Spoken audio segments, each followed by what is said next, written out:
ओम नमो भगवते वासुदेवाय नमः. नमस्कार. आज आपण पाहूया अंत्यविधीच्या वेळी मुठमाती का देतात.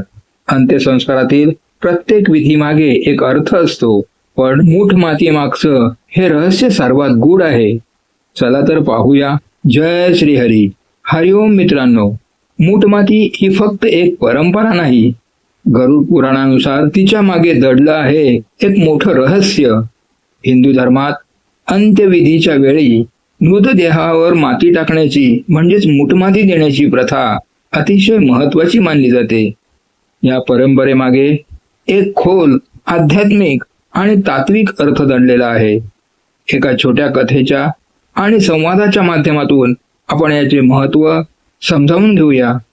माणसाला जीवनाचा खरा अर्थ आणि मृत्यूनंतरच्या प्रवासाची जाणीव करून देणारी एक सुंदर पौराणिक आणि आध्यात्मिक कथा प्रचलित आहे. ही कथा देह आणि धरणीचे ऋण फार वर्षापूर्वीची गोष्ट आहे. एका महान राजाचा मृत्यू झाला. राजा अतिशय पराक्रमी होता. त्याने प्रचंड संपत्ती आणि साम्राज्य मिळवले होते. जेव्हा त्याची अंत्ययात्रा निघाली तेव्हा स्मशानात त्याचे नातेवाईक आणि प्रजा जमली. परंपरेनुसार जेव्हा अग्नी देण्यापूर्वी किंवा दफन करण्यापूर्वी मुठमाती देण्याची वेळ आली तेव्हा राजाच्या पुत्राच्या मनात एक शंका आली. तो तिथे उपस्थित असलेल्या एका वृद्ध ऋषींना म्हणाला, महाराज, माझ्या वडिलांनी आयुष्यभर या देहाचे लाड पुरवले, उंची वस्त्रे घातली, सुगंधी द्रव्ये लावली. आज आम्ही त्याच्यावर ही साधी माती का टाकत आहोत? हे त्यांना अपमानित करण्यासारखे नाही का? ऋषींनी शांतपणे उत्तर दिले, पुत्रा, हा अपमान नाही तर ही परतफेड आहे. नीट ऐक. निसर्गाचे कर्ज किंवा निसर्ग ऋण ही संकल्पना भारतीय संस्कृतीत आणि विज्ञानातही अत्यंत सखोल आहे. आपण या पृथ्वीवर जन्म घेतो तेव्हापासून ते मृत्यू पावतो निसर्गाच्या प्रत्येक घटकावर अवलंबून असतो. हे कर्ज कसे असते आणि ते आपण कसे फेडतो हे सविस्तर समजावून घेऊया. 1. शरीराची बांधणी. पंचमहाभूतांची उष्णेवारी. अध्यात्म आणि विज्ञान दोन्ही मान्य करतात की आपले शरीर स्वतंत्रपणे निर्माण झालेले नाही. ते निसर्गातील घटकांपासून बनले आहे. पृथ्वी म्हणजेच माती. आपण जे अन्न खातो ते मातीतून येते. आपल्या शरीरातील हाडे, मांस आणि स्नायू हे या मातीतील खनिजांपासून बनले आहेत. आप म्हणजे पाणी. शरीरात 70% पाणी आहे जे आपण नद्या आणि पावसाच्या स्वरूपात निसर्गाकडून घेतो. तेज म्हणजे अग्नी. शरीराचे तापमान आणि अन्नाचे पचन करण्यासाठी लागणारी ऊर्जा सूर्यापासून मिळते. वायू म्हणजेच हवा. प्रत्येक श्वासासोबत आपण निसर्गाकडून प्राणवायू उष्णे घेतो. आकाश. शरीरातील रिकामी जागा आणि पोकळी या तत्वाचे प्रतिनिधित्व करते. थोडक्यात आपले शरीर म्हणजे या 5 तत्वांचे एक भाड्याचे घर आहे. 2. अन्नाचे ऋण. आपण जे काही खातो, धान्य, फळे, भाजीपाला, ते सर्व पृथ्वीच्या पोटातून येते. ज्याप्रमाणे आपण बँकेतून कर्ज घेतल्यावर त्यावर व्याज देतो, त्याचप्रमाणे निसर्गाकडून घेतलेल्या या अन्नामुळे आपले शरीर सशक्त होते. हे अन्न म्हणजे केवळ पोषण नाही तर धरणी मातेने आपल्याला दिलेला स्वतःचा अंश आहे. 3. श्वासाचे ऋण. माणूस अन्नाशिवाय काही दिवस राहू शकतो, पाण्याशिवाय काही तास, पण हवेविना काही मिनिटेही जगू शकत नाही.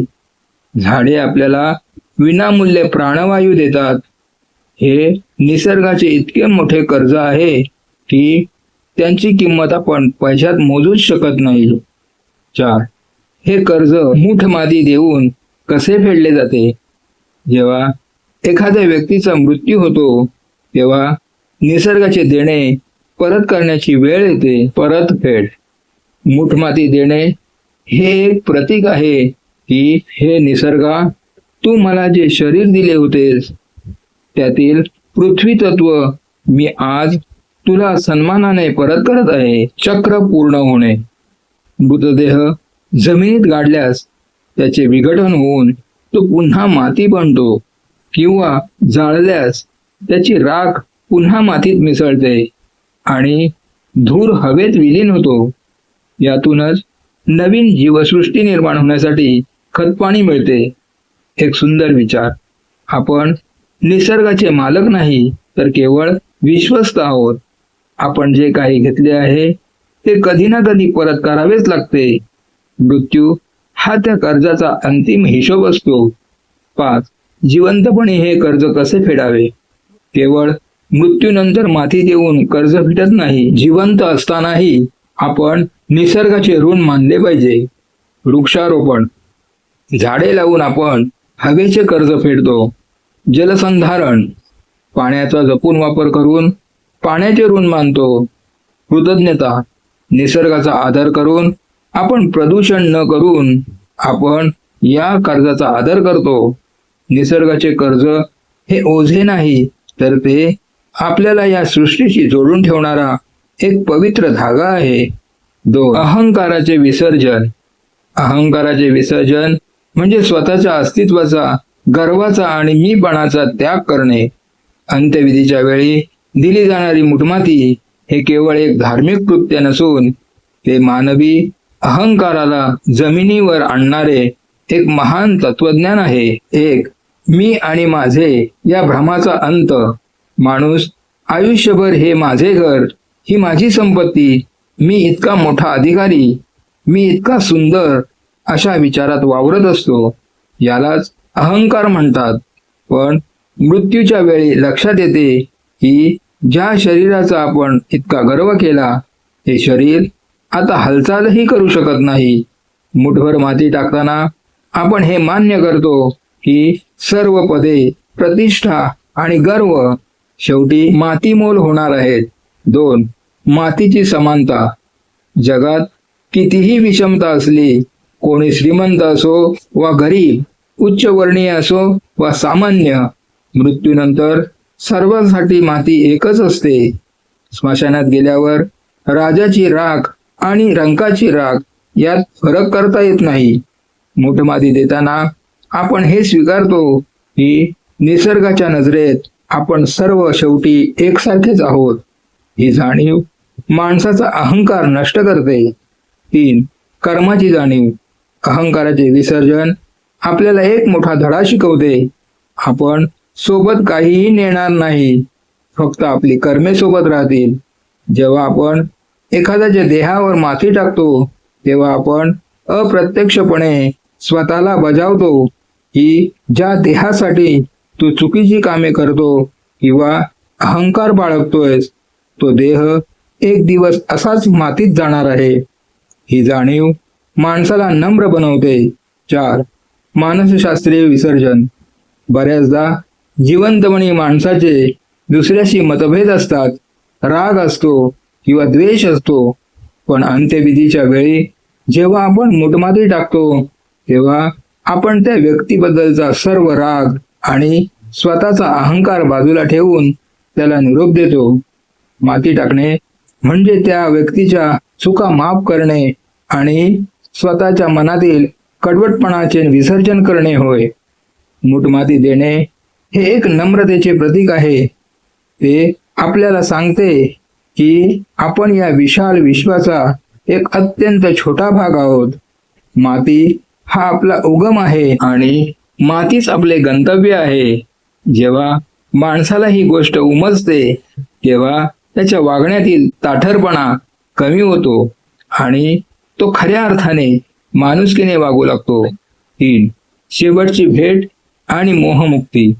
अंत्यविधीच्या प्रक्रियेतील शेवटची भेट आणि मोहमुक्ती हा भाग अत्यंत भावनिक आणि आध्यात्मिक आहे. मुठमाती देण्याचे हे तिसरे कारण माणसाच्या मनाला सांत्वना देण्यासाठी आणि मृताच्या आत्म्याला प्रवासासाठी मुक्त करण्यासाठी महत्वाचे मानले जाते. 1. मृत्यूचा स्वीकार. माणसाचे मन सहजासहजी आपल्या प्रिय व्यक्तीचा मृत्यू स्वीकारत नाही. जोपर्यंत देह समोर असतो तोपर्यंत कुठेतरी एक आशा किंवा भावनिक ओढ शिल्लक असते. जेव्हा आपण स्वतःच्या हाताने त्या देहावर माती टाकतो तेव्हा आपल्या मेंदूला आणि मनाला एक ठोस संदेश जातो की आता हे शरीर कायमचे निसर्गात विलीन होत आहे. ही कृती मृत्यूचे सत्य स्वीकारण्यास मदत करते. 2. मोहमुक्ती, नात्यांचे विसर्जन. हिंदू तत्वज्ञानानुसार मृत्यूनंतरही आत्म्याचा त्याच्या शरीराशी आणि कुटुंबाशी काही काळ ओढ म्हणजेच मोह असतो. कुटुंबातील सदस्याने दिलेली मुठमाती हा एक संकेत आहे की आम्ही आता तुला मुक्त करीत आहोत. मृतासाठी आत्म्याला जाणीव होते की आता माझे या जगातील कार्य संपले आहे आणि माझे नातेवाईक मला निरोप देत आहेत. नातेवाईकांसाठी आपल्या हाताने माती टाकणे म्हणजे त्या व्यक्तीशी असलेले शारीरिक आणि सांसारिक पाश तोडून टाकणे. 3. ऋणातून मुक्ती. जिवंतपणी आपण एकमेकाकडून खूप काही घेतो. प्रेम, आधार, वेळ. मुठमाती देणे ही त्या व्यक्तीला दिलेली शेवटची भेट मानली जाते. तुझ्या ऋणातून आम्ही मुक्त झालो आहोत आणि तुलाही आमच्या ऋणातून मुक्त केले, अशी ही शुद्ध भावना असते. हे नात्यांचे एक वर्तुळ पूर्ण झाल्याचे प्रतीक आहे. 4. शेवटची भेट. शब्दांशिवाय संवाद. अनेकदा मृत्यू अचानक येतो आणि आपल्याला प्रिय व्यक्तीशी बोलण्याची संधी मिळत नाही. अंत्यविधीच्या वेळी दिलेली मुठमाती हा शब्दांशिवाय साधलेला शेवटचा संवाद असतो. या मातीसोबत आपण आपल्या मनातील भावना, क्षमा आणि प्रेम अर्पण करतो. हे एक प्रकारचे अंतिम दर्शन असते जे डोळ्यांनी नाही तर स्पर्शाने म्हणजेच मातीच्या माध्यमातून पूर्ण होते. शेवटची भेट आणि मोहमुक्ती ही प्रक्रिया आपल्याला हे शिकवते की पकडून ठेवण्यापेक्षा सोडण्यात जास्त शांतता आहे. जेव्हा आपण मुठमाती देतो तेव्हा आपण केवळ एका शरीराला निरोप देत नाही तर आपल्या मनातील दुःखाला आणि मोहालाही मातीच्या स्वाधीन करून जीवनाच्या पुढच्या सत्याकडे वाटचाल करतो. तुम्हाला ही माहिती कशी वाटली? माहिती आवडल्यास लाईक करा, तुमच्या मित्र आणि कुटुंबियांसोबत शेअर करा आणि तुमच्या प्रतिक्रिया कमेंट्समध्ये नक्की कळवा. अशाच माहितीपूर्ण व्हिडिओसाठी आपल्या चॅनलला सबस्क्राईब करायला विसरू नका आणि बेल आयकॉनवर क्लिक करा जेणेकरून तुम्हाला नवीन व्हिडिओचे नोटिफिकेशन लगेच मिळेल. ही माहिती शेवटपर्यंत पाहिल्याबद्दल धन्यवाद. जय हिंद, जय महाराष्ट्र.